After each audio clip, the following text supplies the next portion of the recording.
इस युद्ध में हमारी दूसरी फिक्र न्यूक्लियर विध्वंस पर है। अब जरा ध्यान से देखिएगा, इजराइल ने प्रण लिया है कि वो किसी भी कीमत पर ईरान को परमाणु बम हासिल नहीं करने देगा। इसी प्रण को पूरा करने के लिए इजराइल की एयरफोर्स ईरान के न्यूक्लियर ठिकानों पर पहले दिन से ही भीषण अटैक कर रही है। इसी लक्ष्य को पाने के लिए आईडीएफ ने आज भी ईरान के इस्फहान में न्यूक्लियर प्लांट को टारगेट किया है। सोचिए, 9 दिन में यह दूसरी बार है जब इजराइल ने इस्फहान पर मिसाइल वर्षा की है। ईरान की फार्स समाचार एजेंसी ने इस हमले की पुष्टि की है। इस्फहान से फिलहाल किसी तरह का रेडिएशन का खतरा नहीं है, लेकिन इजराइल ईरान के इस्फहान न्यूक्लियर प्लांट पर 9 दिन में 2 बार बड़े हमले कर चुका है।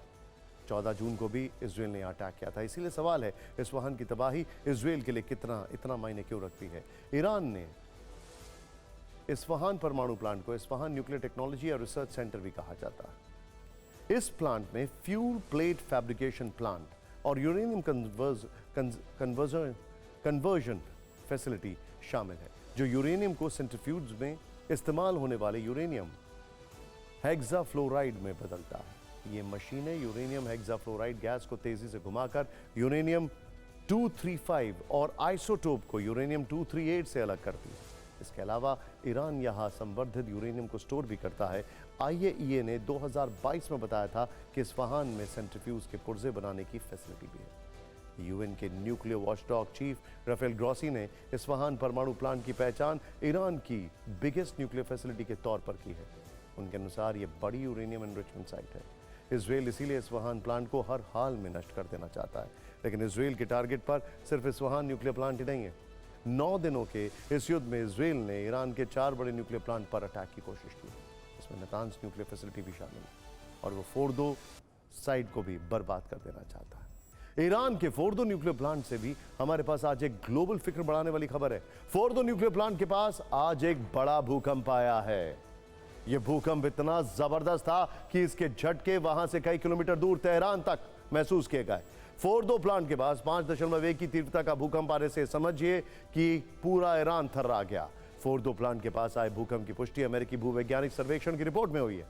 फिर ईरान के ही एक ब्लॉगर ने एक हैरान करने वाला दावा किया। इस दावे से इजराइल और अमेरिका तक बेचैन हो उठे।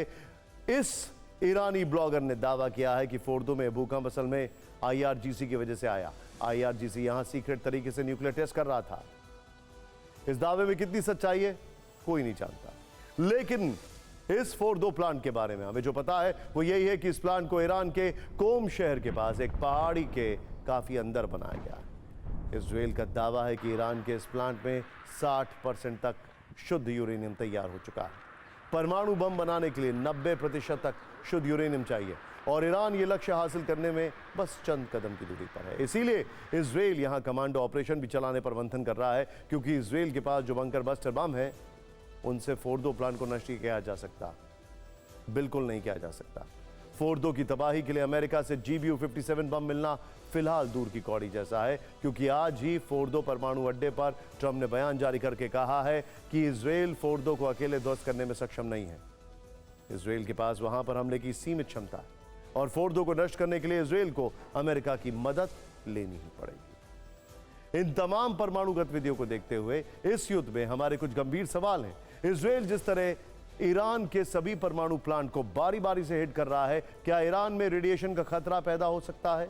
अगर ईरान के सभी परमाणु ठिकाने बर्बाद हो गए तो ईरान इजराइल से इस बड़े नुकसान का बदला किस तरह लेगा? क्या ईरान जैसे को तैसा जवाब देने के लिए इजराइल के परमाणु ठिकाने को बर्बाद कर सकता है? ईरान इस कोशिश में बराबर लगा हुआ है।